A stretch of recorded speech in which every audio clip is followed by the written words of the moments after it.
My wife cheated on me with her brother-in-law just a year into our marriage, shattering two families.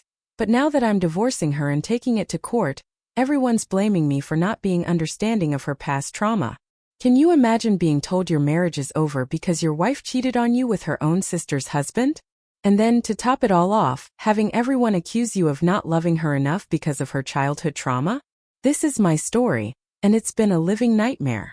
I'm David, 34, and honestly, this is probably one of the hardest things I've ever had to talk about. Where do I even begin? I guess I'll start from the day my world shattered. It was about 6 months ago.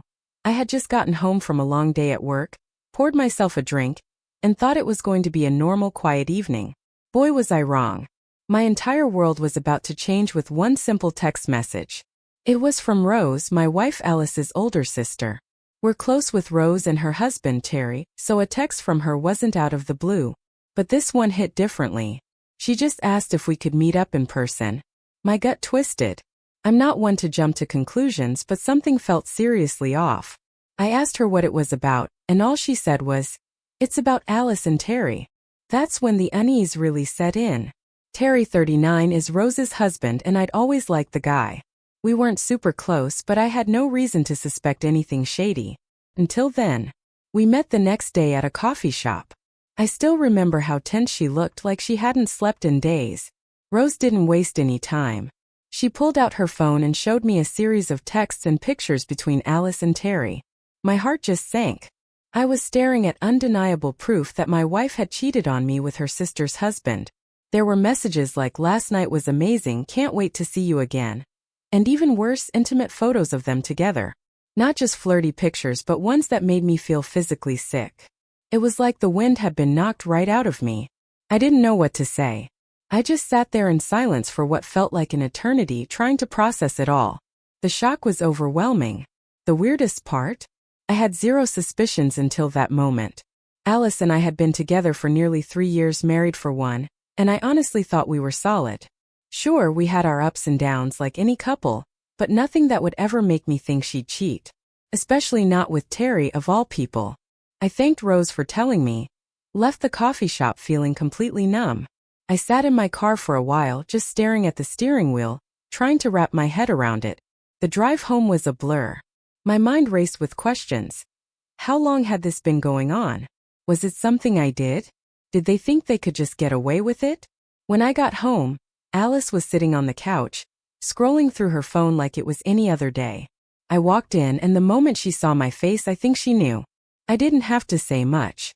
I just asked her point blank, "Did you sleep with Terry?" She froze. That split second of hesitation was all I needed. She started crying, saying it wasn't what I thought. But when I pressed her, she finally admitted it happened a couple of times. I was furious, hurt, and just broken. She kept apologizing, saying it was a mistake, that she didn't know what she was thinking. But honestly, her words felt empty. How do you accidentally sleep with someone multiple times? It didn't make sense. She tried to explain it happened when we were going through a rough patch, but come on, we all have rough patches, and cheating is never the solution. I couldn't even look at her that night. I packed a bag and left. I didn't know where I was going or what I was going to do, but I knew I couldn't stay there and pretend everything was okay. It was like our entire marriage had been one big lie, and I didn't know how to come back from that. The fact that she betrayed me with Terry, someone who's practically family, made it even worse. It didn't just destroy my marriage, it wrecked Rose's too. Two families torn apart because of one selfish decision. And this is where I made my biggest mistake. I shouldn't have left the house that night. I was so hurt and angry. I wasn't thinking straight. I just wanted to get away from Alice, to put some distance between us so I could breathe. In hindsight, walking out was the worst thing I could have done because the house we live in isn't just some random place we bought together. It's been in my family for generations. My grandparents lived there, and my parents passed it down to me when they moved to a retirement community last year, right around the time Alice and I got married. I had always pictured raising our future kids there. And now, because of one terrible decision, it felt like everything was falling apart. When I finally calmed down after a few days and realized I needed to go back and figure things out, I drove home. I figured we'd at least have a conversation about what comes next, whether that meant marriage counseling, separation, or something else. But when I got there, I found out Alice had already changed the locks. I'm standing at the front door, fumbling with my keys, thinking maybe I was so stressed I just forgot how to unlock my own house. But no, she actually went behind my back, called a locksmith, and changed all of them. I knocked, and when Alice opened the door, she just stood there with this cold, emotionless look on her face like I was a stranger. I couldn't believe it. I asked her what the hell she thought she was doing locking me out of my own house, my family's house, no less. She shrugged and said something like, "You left, so I thought you weren't coming back." It wasn't just the words. It was how casually she said it, like it was no big deal. As if locking me out of my own home was a reasonable thing to do after she was the one who cheated. It was unreal. I told her I wanted to come inside and talk, but she refused. She wouldn't even let me step foot in the doorway. I'm standing there trying to explain that this is my house, and I have every right to be inside, and she just cuts me off and tells me if I don't leave she'll call the cops. I thought she was bluffing, honestly. I mean, we've been married for years. I couldn't imagine she'd actually call the police on me. But sure enough, about 5 minutes later, 2 patrol cars pulled up in front of the house, and before I know it, I'm talking to the police. Alice had told them that I was being physically threatening, which was a complete lie. I hadn't even raised my voice, let alone laid a hand on her. But in situations like that, the police don't take any chances. They listened to both of us, but they were pretty clear that for my own sake it was better if I just left. They suggested I get a lawyer, deal with the situation legally, and avoid any further confrontation. I couldn't believe this was happening. I was the one who had been cheated on, the one who had been betrayed, and somehow I was the one being forced out of my own home. But I wasn't about to fight the cops on the front lawn and end up in jail, so I left. I went straight to my best friend's place, where I crashed on his couch for a few days while I figured out my next step. The first thing I did was find a lawyer. I told them everything and they helped me file for divorce. Not only that, but we're also taking Alice to court to get her out of my house legally. The house belongs to me. There's paperwork showing it's a family property passed down to me.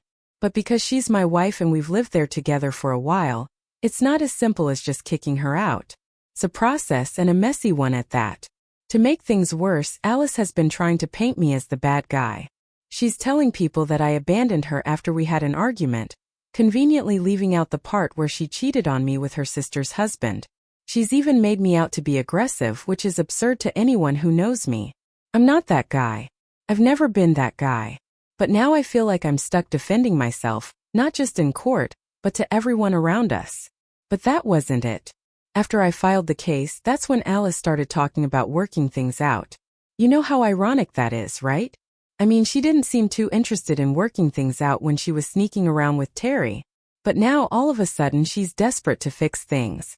She started sending me texts and leaving voicemails, saying she made a mistake and that we should try counseling. She was practically begging me to give her another chance. But at that point I was done. I didn't want to hear any of it. I didn't want to work things out anymore. I wanted her out of my life and most importantly out of my house. I thought cutting her off would be the end of it, but oh man, was I wrong. That decision turned into a whole new mess. Now members from both sides of the family are telling me that I'm the one in the wrong. Like seriously? I'm the one who got cheated on and somehow I'm the bad guy? I got a call from my sister a few days ago, and it didn't go the way I expected. I figured she'd be supportive, right? But instead, she's telling me that marriage is complicated and I should at least try to hear Alice out. She hit me with the classic, "If you really loved her, you'd forgive her." I didn't know whether to laugh or throw my phone across the room. Like, what part of she slept with her sister's husband? Are people not understanding? It's not like she forgot to take the trash out or we had a fight about who does the dishes. This was a full-on betrayal, something that shattered every bit of trust one had in her. And it's not like it happened once in a moment of weakness either. She admitted it happened multiple times. That's not a mistake. That's a decision, a conscious choice she made, knowing full well what it would do to me, to Rose, to all of us. How the hell do you come back from that? It's crazy how quick people are to jump to her defense now that I'm not willing to work it out. Suddenly, I'm the one who's not being reasonable. My sister went on about how marriages go through tough times and cheating can sometimes be a wake-up call for both partners to work on their relationship. Like, am I supposed to be grateful she cheated because now we can fix our marriage? It was such a twisted take that I almost couldn't believe what I was hearing. And it's not just my sister. Alice's parents have been blowing up my phone too. Her mom keeps texting me about how family is important, and that Alice regrets what she did. She said something about how I should remember the vows we took, as if I'm the one who broke them. It's wild to me that everyone seems to think I'm the one who should be doing the forgiving, the compromising, the bending over backward to save this marriage. Meanwhile, Alice is the one who set the whole thing on fire. The craziest part? Even my parents have chimed in, and they've always been pretty hands-off when it comes to my personal life. My mom called and said she understood how hurt I was, but that maybe I should consider giving Alice another chance, especially since we've been together for so long. She said something like, "It's hard to throw away all those years over a mistake." I get where she's coming from, but it's not just about the years. It's about the fact that the person I thought I could trust the most lied to my face repeatedly. And not just any lie. She slept with someone who's basically family. It's a betrayal on so many levels, I don't even know how to explain it to people. I tried explaining this to my sister, and you know what she said? Everyone makes mistakes. You have to decide if her mistake is bigger than your love for her. And honestly, that pissed me off more than anything. Like, it's not about how much I loved her. I did love her with everything I had. But that love isn't some magical thing that erases what she did. There are consequences for actions, and she's facing those consequences now. I'm not going to sacrifice my self-respect and sanity just because we have history together. Another thing that everyone loves to bring up lately is the complicated relationship Alice's parents had. I swear it feels like every conversation turns into some weird therapy session where I'm supposed to unpack her family's baggage instead of focusing on what she did to our marriage. Alice's mom cheated on her dad for years, and I'm not talking about one affair or a single bad decision. She had multiple affairs with different men over the course of their marriage. Alice told me about this when we first got together, and I felt sorry for her back then. I can't imagine what it must have been like growing up in that environment, knowing your mom was stepping out on your dad, and watching the tension unfold in the house. Apparently, her dad knew about it but never did anything, which honestly blows my mind. He just stayed, turned a blind eye, and acted like everything was fine. I don't know how he managed that, but Alice said he was trying to keep the family together. Over time, though, it destroyed him. She mentioned that he became more withdrawn, stopped really engaging with the family, and eventually just checked out emotionally. Her parents stayed married, but they were more like roommates by the end. Alice always said her mom was the controlling one, and her dad was too passive to stand up to her, so the cheating went on and on without any real consequences.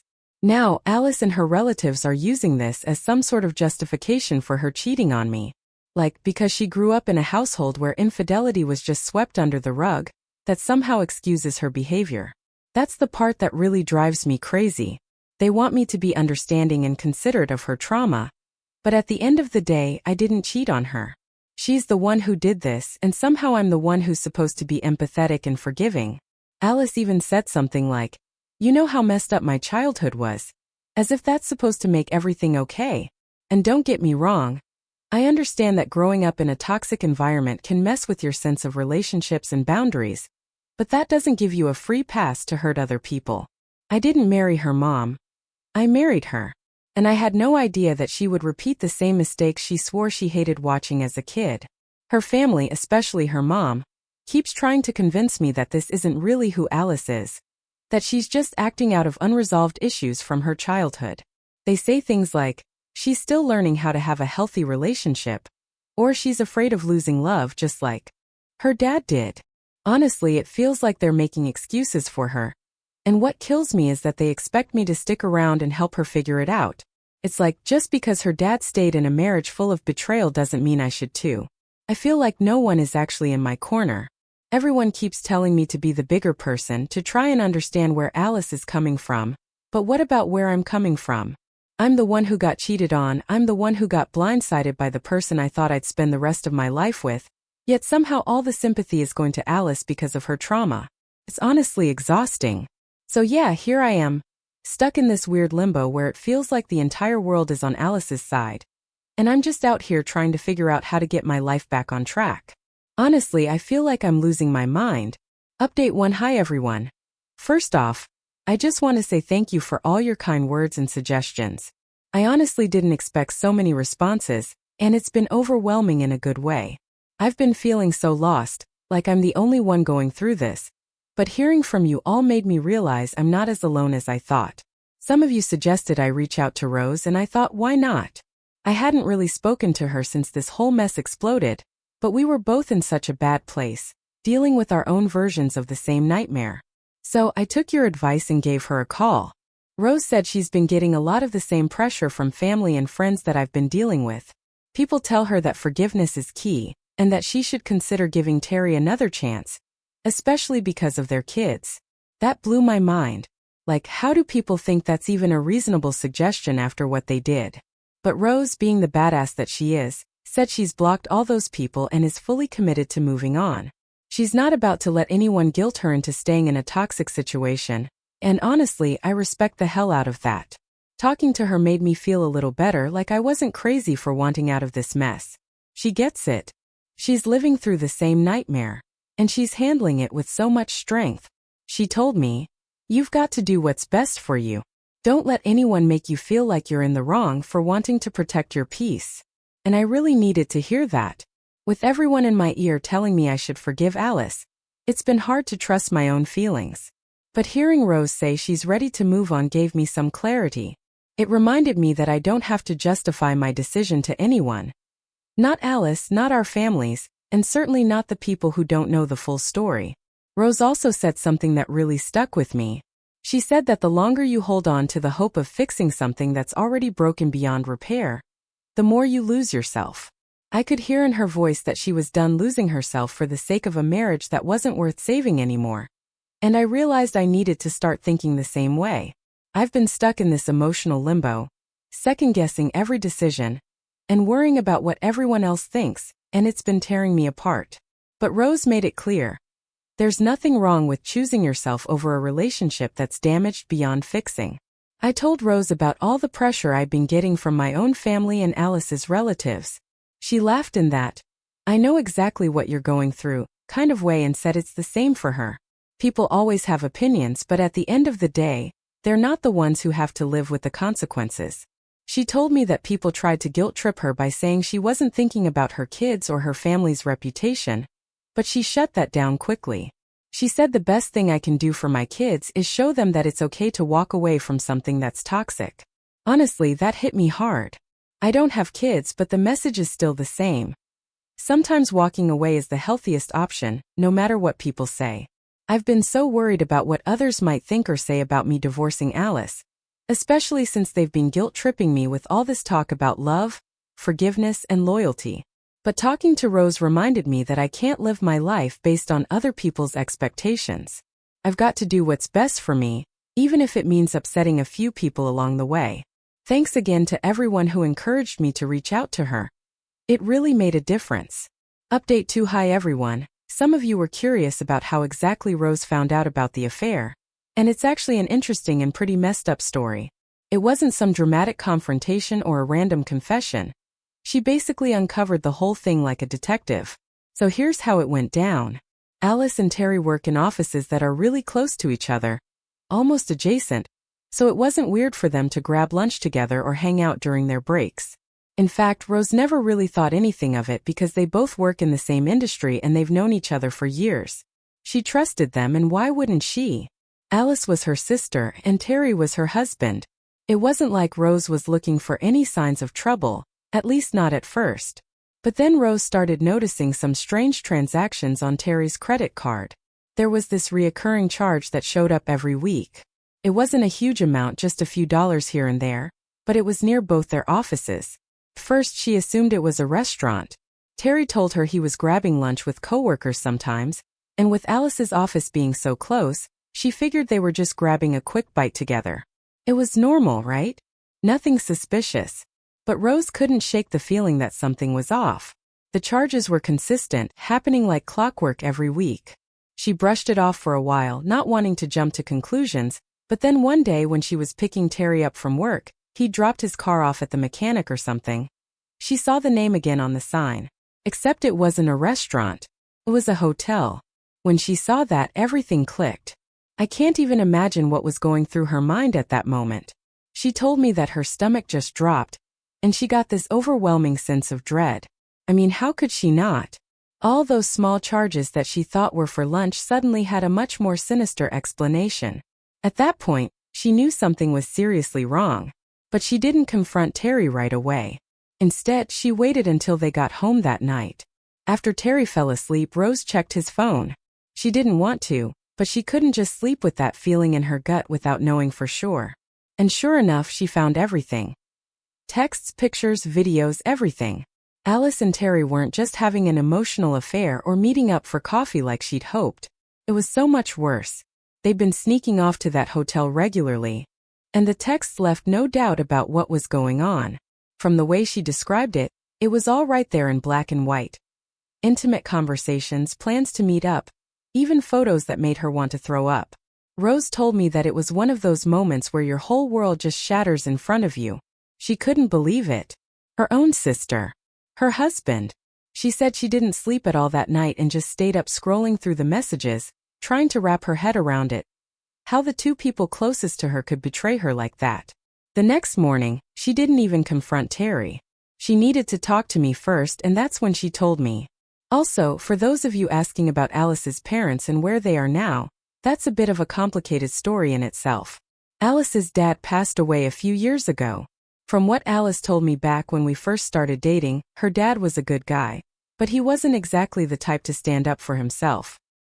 He knew about Alice's mom cheating on him for years, but he never left her. He just kind of let it happen, like he was too tired to fight or didn't have the energy to change things. It's sad, really, because from what Alice said, it wore him down over time. By the end, he wasn't the same man he used to be. When Alice's dad passed away, Alice and her mom didn't have much of a relationship left. They had drifted apart over the years, and Alice never forgave her mom for how she treated her dad. I remember Alice telling me how much she resented her mom for being so manipulative and selfish.